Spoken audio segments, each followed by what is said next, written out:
Thank you for being here. My name is Pat Kreitlow. I now work and started an outfit called Up North News. You can find it at upnorthnewswi.com, where I get to continue to indulge my passion somewhere at the intersection of news and politics and do some daily radio, and it's all from home. I never have to leave the house. My wife pushes me out the door once every 3 days and says, get some fresh air, go out and play, find some kids to play with. But I was very happy that the folks here at Hope Village asked me to be part of this event. I wouldn't have been here without the involvement of Chris Maslinkowski, who's one of the committee members. Chris, are you here someplace? Here you are. Chris, thank you for getting me involved. And as payback for it, it's Chris's birthday. So if you would all applaud for Chris.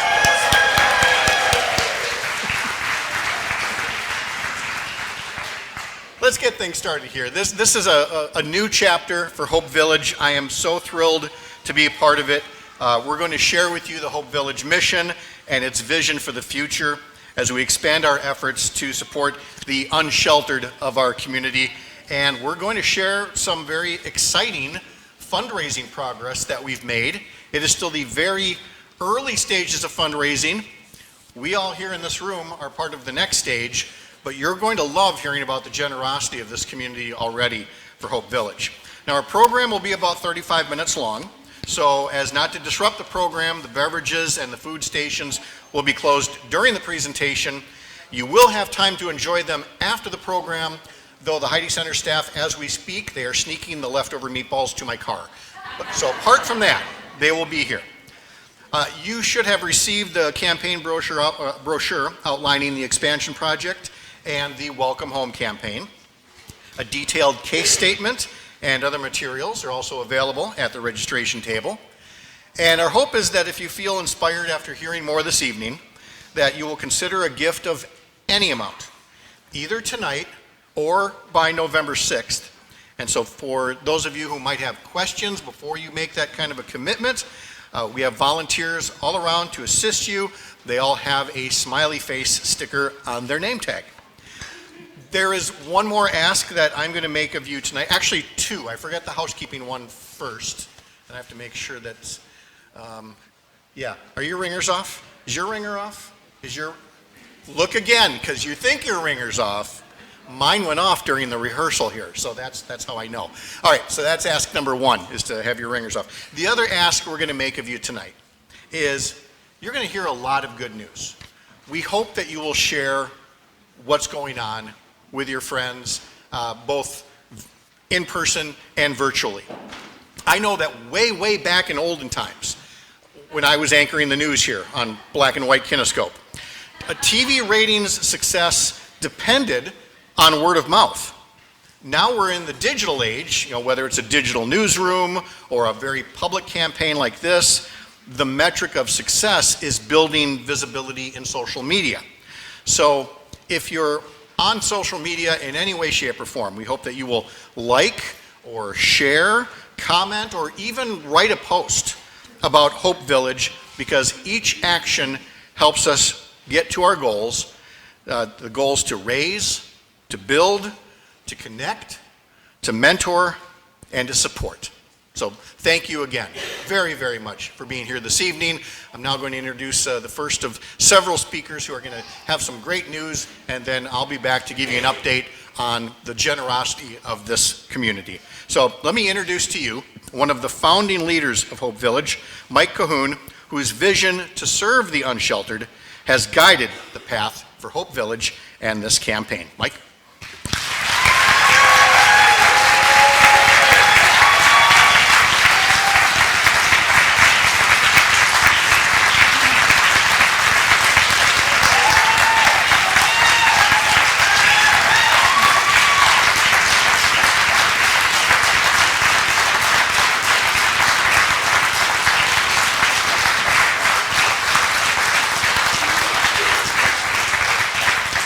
Thank you, Pat, and thank you to each and every one of you for coming and joining us this evening to hear more information about Hope Village.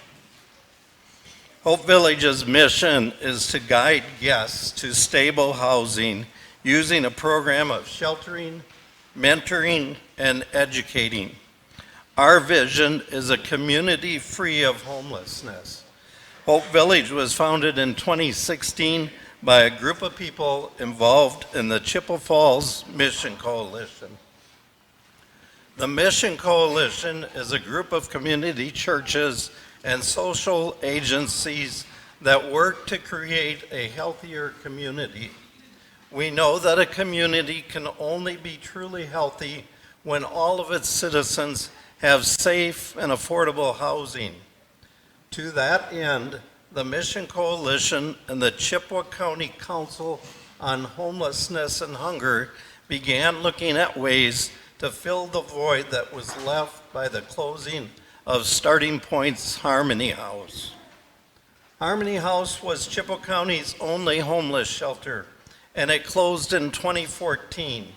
Starting Points provided many services. One that many of you are familiar with is Agnes's Table. Thankfully, the community saw the need for Agnes' Table, and it has been funded generously and continues to this day.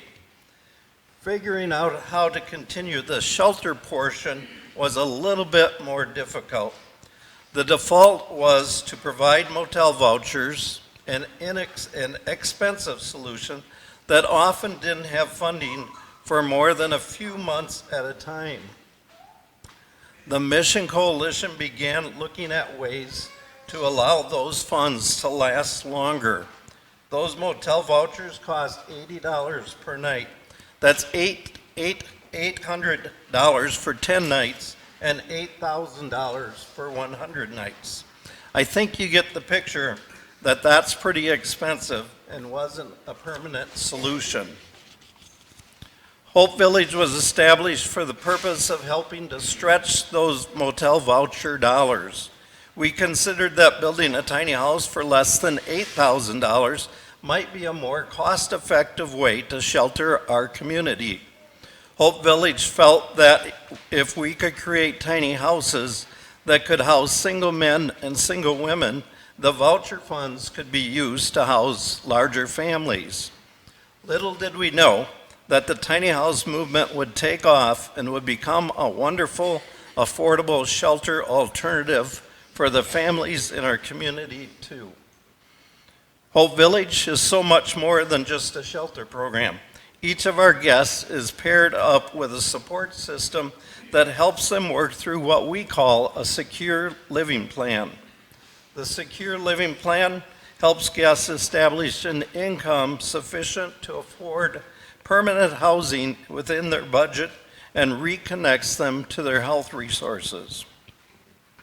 As of today, Hope Village has 10 tiny houses, which have been hosted by 5 community churches. We're always so thankful for the churches that have volunteered to host those homes and give them a place. We've provided over 100 individuals shelter for over 85,000 nights, the equivalent of almost $700,000 worth of motel vouchers. We're currently partnering with Brian and Robin Kelly and the Jana Kelly Foundation to build our 11th house. At this time, I want to pause and thank our current board members, volunteers, and mentors for your leadership, which has brought us to this exciting phase of growth. Could that group please stand?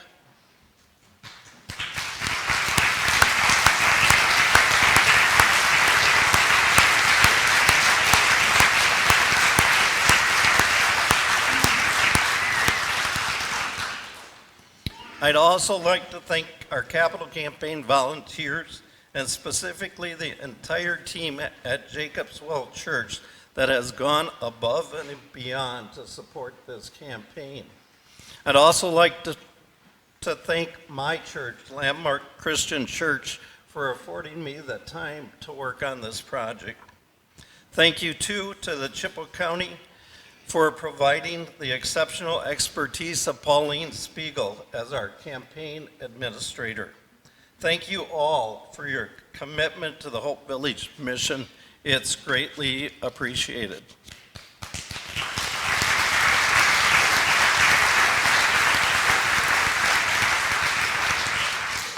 And now more about our exciting next phases.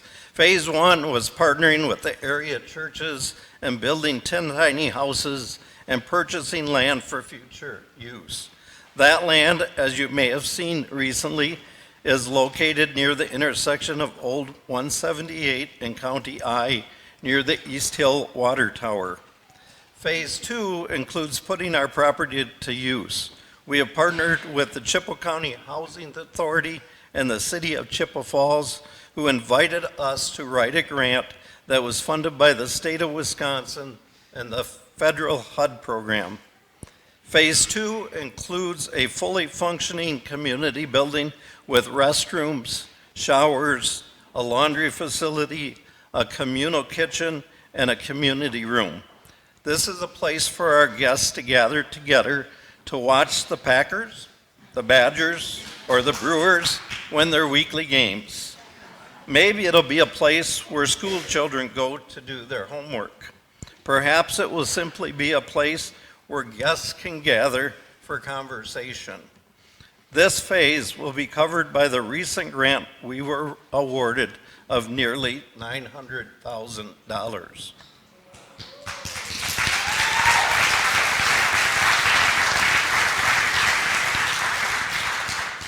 Phase 3 is what we're here tonight to introduce to you.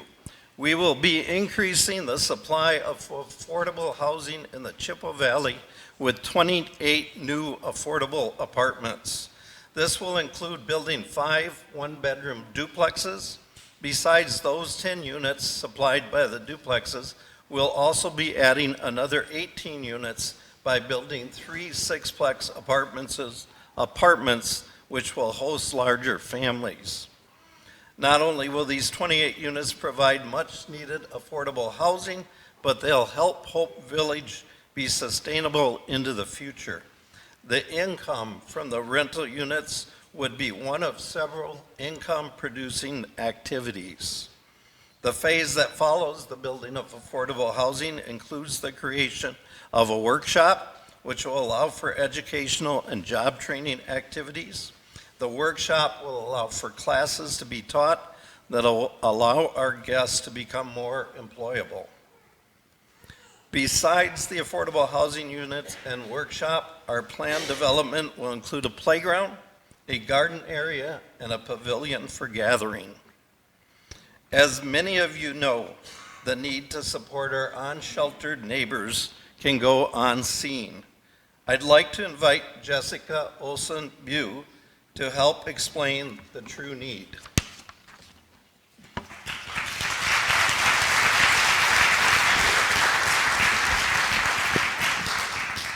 Thank you, Mike, and the entire Hope Village team. I'm Jessica Olsen-Bew, Executive Director of the Chippewa County Housing Authority. The progress, planning, and implementation of the Hope Village vision have made a true difference for the lives of the unsheltered in our community. But we know there's still more work to be done, specifically due to the fact that there's a shortage of affordable housing in the Chippewa Valley. Unfortunately, today, Chippewa County is experiencing the highest levels of housing insecurities that we have since the 1990s. This is due to many factors, including the rising cost of living, lack of rental units available, and ongoing challenges that we have faced since the beginning of the pandemic back in 2020, just to name a few.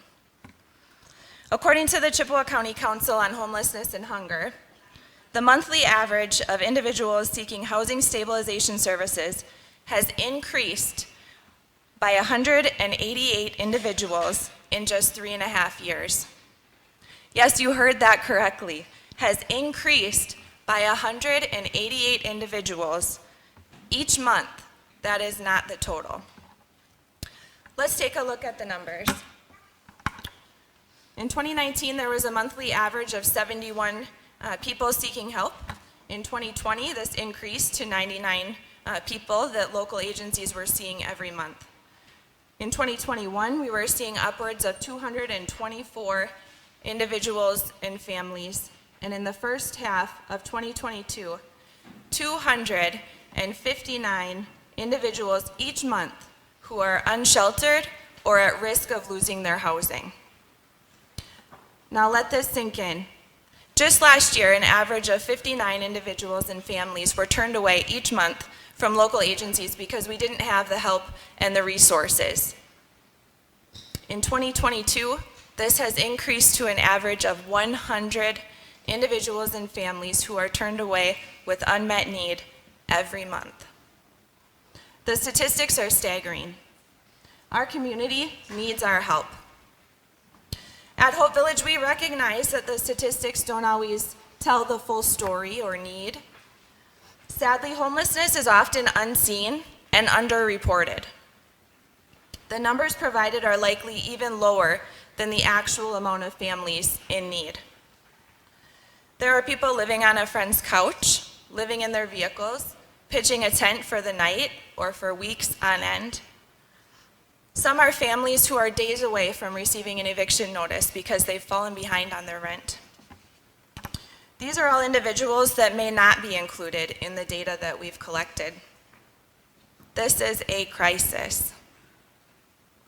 Now let me tell you a more personal story from a guest that Hope Village has helped through the Tiny House Shelter program. Hope Village recently worked with a single mother of 3 who lost her rental house after the landlord sold the property. She was unable to find another affordable living or rental opportunity. Thankfully, there was a Hope Village tiny house available. Since then, she's been cleaning up her credit for the last several months. With the support of Hope Village creating her secure living plan, she is now working on purchasing her first home for her sweet family. We know there are many people with stories like this in Chippewa Falls today. And now I'll hand it over to Amy Maziarka to explain how this plan makes great financial sense and how it will provide a true intergenerational impact.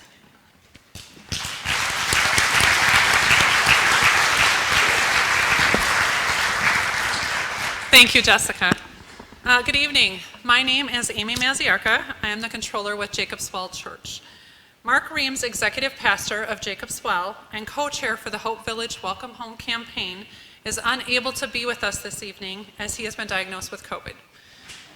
Mark and his wife, Nancy, have called Chippewa Falls their home for more than 16 years along with their 3 children.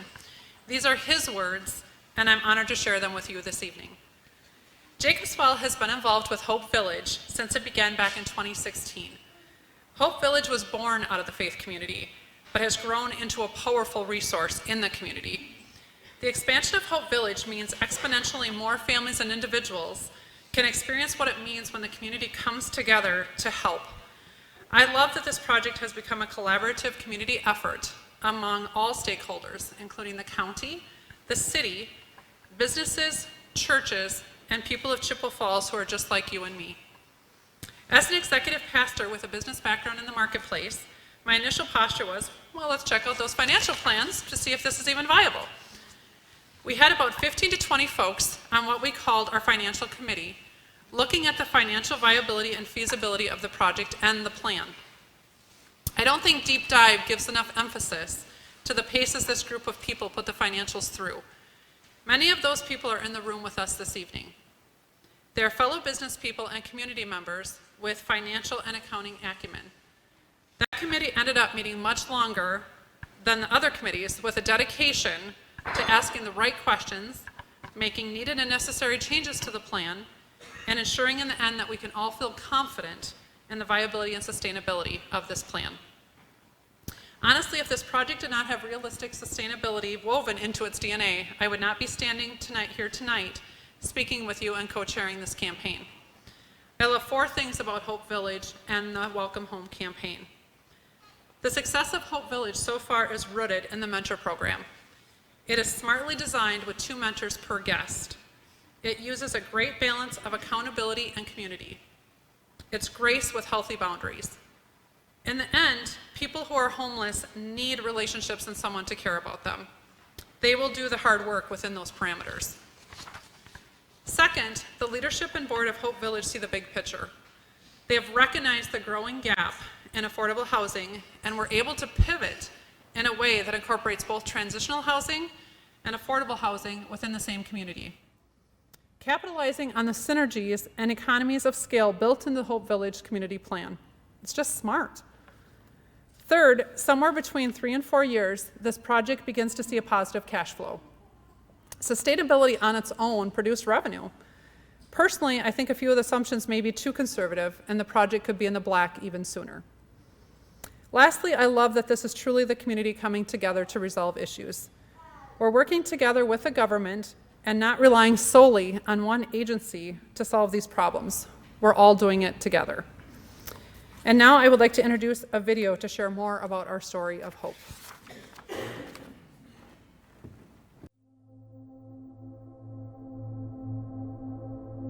I never thought of what it was like to be homeless until I was homeless. I was in a motel and I was on my last day there, and I'm like, I'll have nowhere to go. I had never been homeless before in my life.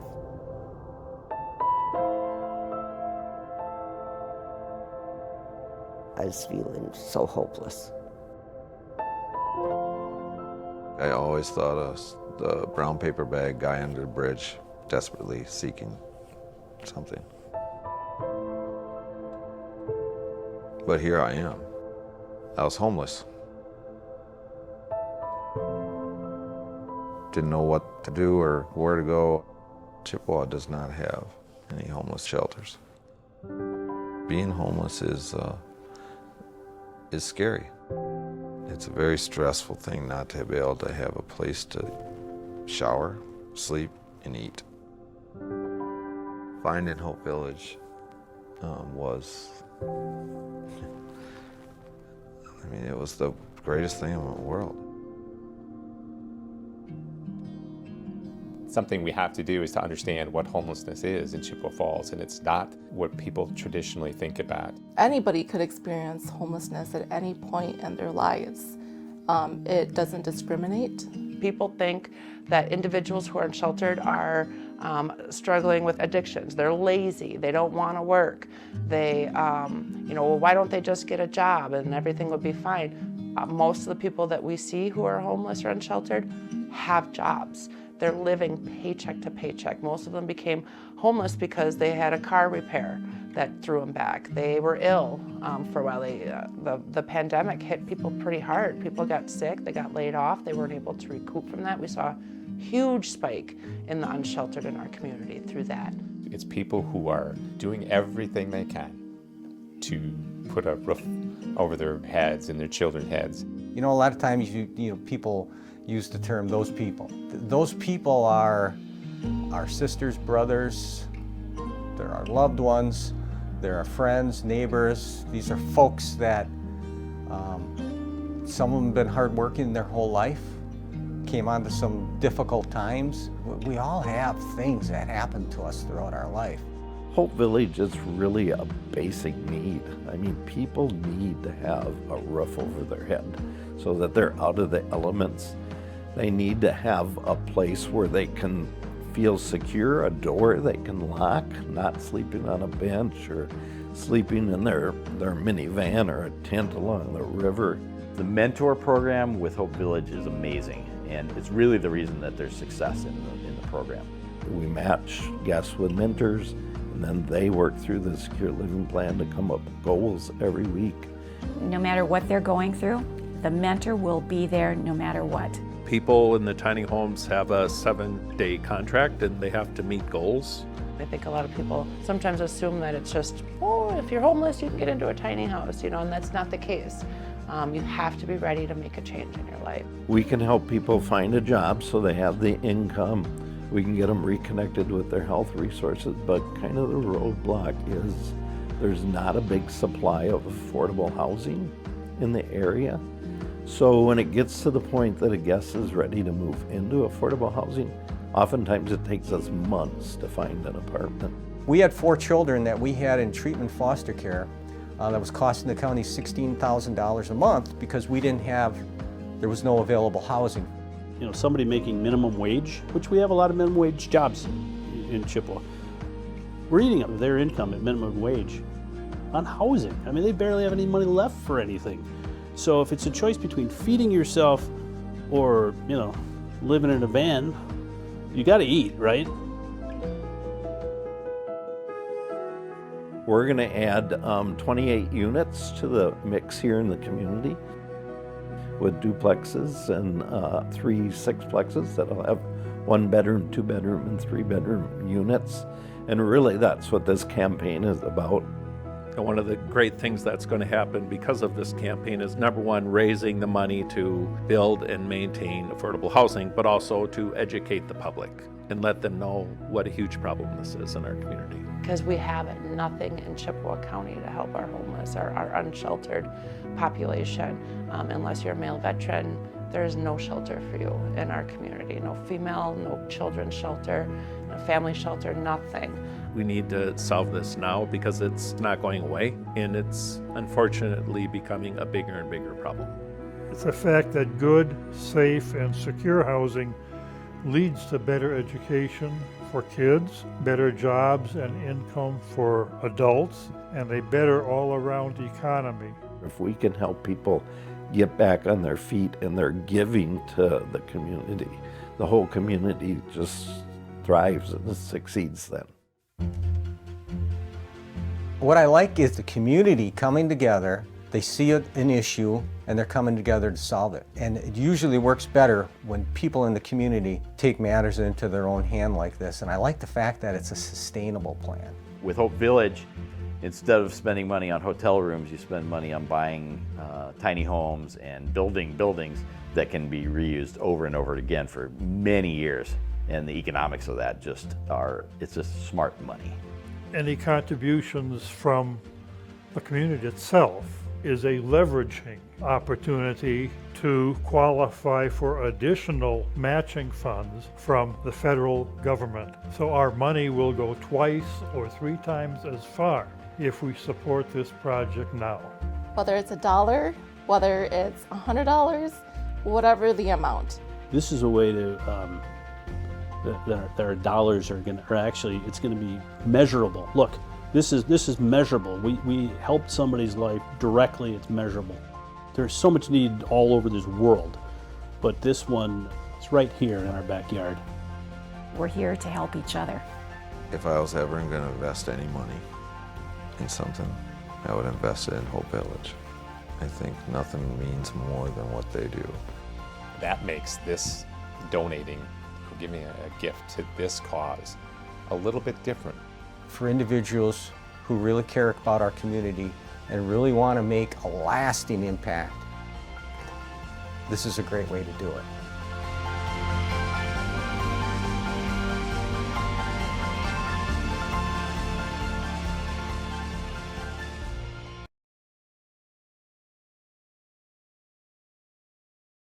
Yeah, so I've seen that video and listened to that video probably 5 or 6 times, and every time I listen to it, I hear something different, and it's really makes me think, and it kind of inspires me to do better. So hopefully for you too, and if not, just keep listening to it. I'm Mark Broses, and this is my wife, Kimberly Broses. We're both co-chairs for the Capital Campaign. I'm going to give you a couple kind of exciting announcements, but first I want to kind of give a heartfelt story of how Kim and I both became co-chairs. This is talking about how, in a sense, how I'm trying to become a better human. But so last fall, Kim and I were in Louisville, Kentucky. We were there on vacation and walking from our nice hotel to a nice dinner. And along the way, there was a guy laying on a vent.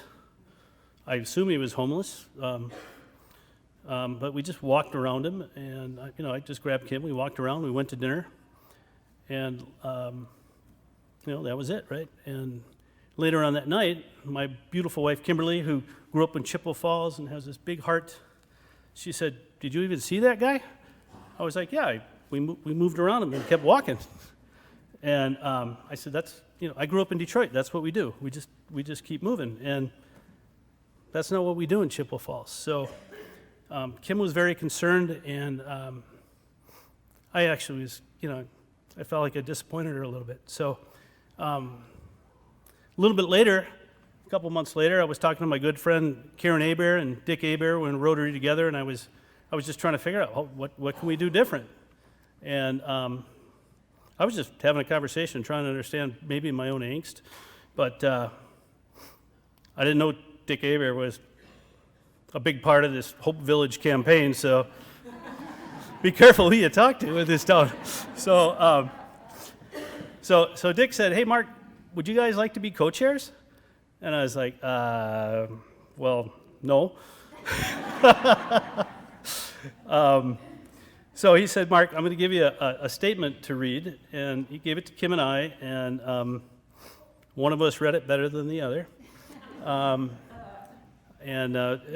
but promised to meet with Dick, and Dick said, "Hey, I'd like you guys to be co-chairs," and I said, honestly, it's I know there's an issue, but I just don't think it's something we can help with, and I could see the disappointment in Dick's eyes, and I could see the disappointment in Kim's eyes, and I went, "Oops, I don't think maybe I did my homework." So I promised Dick, I said, "I'll tell you what, I'm going to go back and I'm going to read it more in depth, and let's talk in a few days."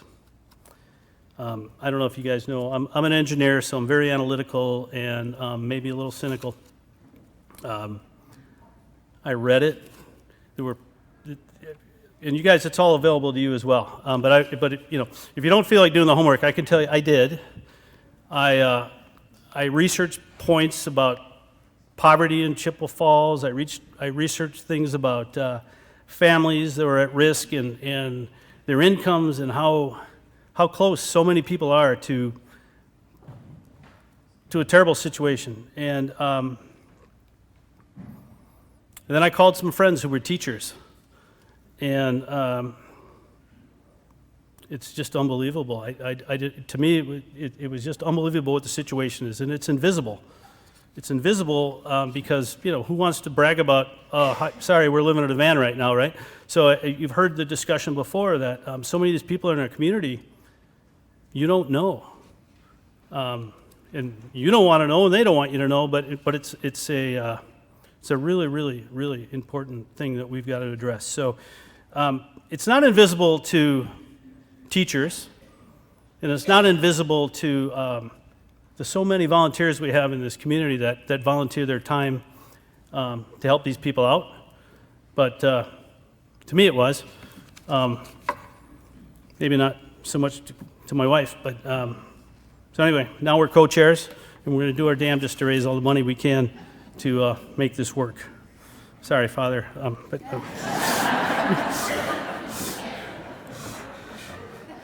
So, well, I think that's it. That's how we got here. I think it's okay to be a little bit cynical and questioning, but do your research and check it out. And it's real and it's important. So we're all in now.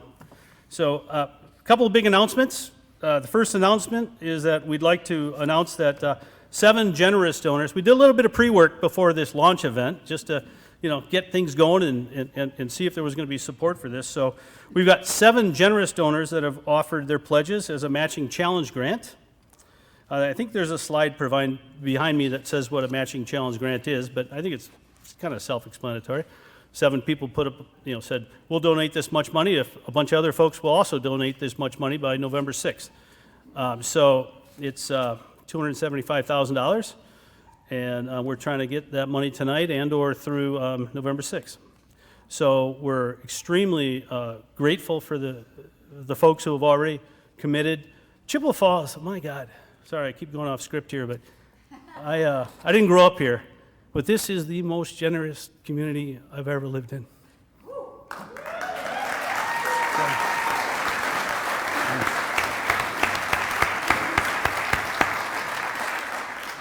So thanks to those who have already committed, and thanks to those who are going to commit. It's a wonderful thing. If you choose to be part of helping us move closer to your goal, your gift will provide a catalyst for our giving from now until November 6th. It's vital so while all this is going on, so there's like a team of like 100 people in the community that are working on this, just so you know. it's amazing. And I think some of that is written in some of the reports if you choose to read them. But a lot of this is getting matches, and so the private money that's going to this is matches to get, to get 3-to-1 money, whatnot. So, and we're trying to get some of those, those matches already. So it's vital to get that money early on. And while we're seeking pledges, which may be paid over 3 years, any form of generosity is welcome. We'll take cash, credit, big bricks of gold. Give what you can tonight, or if you want to make a long-term pledge, that would be wonderful. And we're just happy for you to give whatever you can, and we're so proud of the community. And Kim, anything, Dad? All right. She's just beautiful and pushes me. So anyway, I'm going to hand it over to Dick Aber now, and he's going to share more. So thank you.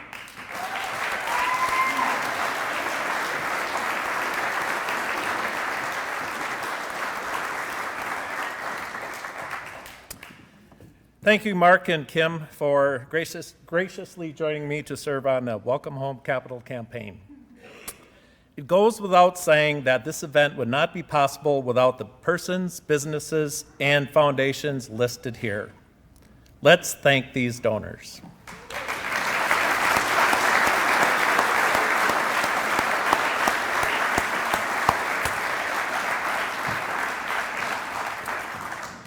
And now our giving societies. Let's take a look at the first giving society. This first category provides a huge impact. Some of you may be part of a major corporation, organization, or private foundation that may be willing and able to give a significant gift. The William J. and Gertrude R. Casper Foundation and Edward and Hannah M. Rutledge Charities have already pledged their support in this area. On behalf of the co-chairs, thank you for this powerful commitment to help the unsheltered in Chippewa County. Thank you.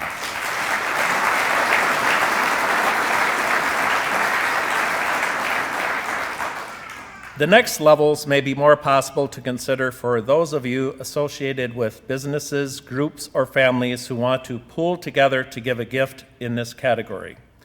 The impact of those who give in these giving societies will significantly increase our ability to complete the Hope Village expansion. We have a number of donors who have made pledges in this category, the Collaborator and Partner Giving Societies. These donors have their sights on helping end homelessness in our community. A number of donors have made a pledge to the Facilitator and Supporter Giving Society levels, which will provide a huge impact for this campaign. Many of you participating in this category will really help this project take off. It takes commitments by many to reach a campaign goal. Truly, every dollar counts. Just think of putting aside $1 per day over 3 years. What would that look like? Well, that could become a total of $1,000, as it is only 92 cents per day. All pledges deliver the impact needed to provide the funds for the Matching Challenge grant. And remember, all gifts of any amount are greatly needed and appreciated. There is a donation box downstairs that is clearly marked near the front door. You may complete your pledge on the back of your program and place it in an envelope. Feel free to give the pledge or even a check if you choose to one of our campaign volunteers. There are also envelopes located in the back of the room for those of you who wish to put your completed form in an envelope. We just ask you to return your pledge by the November 6th deadline so that we may take full advantage of our Matching Challenge grant. If you choose to write a check tonight, please make it out to the Welcome Home campaign. If you would like to give stock, land, or something else, please write on the campaign pledge form for us to contact you if you have other ideas to share. I would like to now share a personal story for a few minutes. A couple of years ago, two friends who are teachers told me about their concern over the growing number of students who are experiencing unsheltered living conditions. I couldn't believe it. And I know now it has only gotten worse. That message really tugged at my heartstrings. So when I was asked to serve on the Hope Village Board, I enthusiastically said yes. And it's hard to say no to Chris Maslinkowski. No, I'm very honored and proud to be a Hope Village Board member. It is easy to stay motivated and dedicated to the Hope Village mission, a community free from homelessness. I have two requests, only two, for everyone here to celebrate the launch of the Welcome Home campaign. The first request is to share the message about the growing problem of unsheltered living conditions and lack of affordable housing that Hope Village plans to address with your friends, family, and coworkers. And my second request is that you please join me by making a financial contribution to the Welcome Home Capital campaign. Together we will bring hope and meaningful service to families and adults seeking housing needs. Everyone deserves a healthy place they can call home with a roof over their head where they can shower, eat, and sleep. The need is real, the time is now. On behalf of the Hope Village Board of Directors and over 50 Welcome Home Capital campaign volunteers, thank you for attending our launch event tonight. Thank you.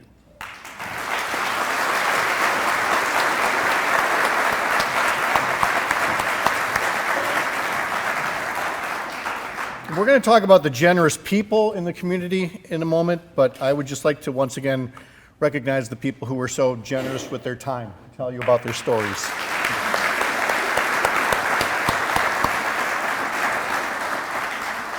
Now let's talk about this community and, again, what's been secured so far in pledges and in gifts. And I, in all my years, never got to work one of the telethons, so I've never been at a tote board. But would you like to see how generous the community has been at this point? I don't have a timpani or anything, so let's just take a look at what's happened. 1.5 million already. And you know we can do better. We can only make that number grow from here, starting tonight. We hope that you have been inspired to meet our matching challenge grant. I had to find, hold on. I last wrote a check, 2015. It's been a while. So whether it's this or whatever form you used, let's finish the job. Please continue to enjoy some beverages, some appetizers, and some good company. Thank you, and good night.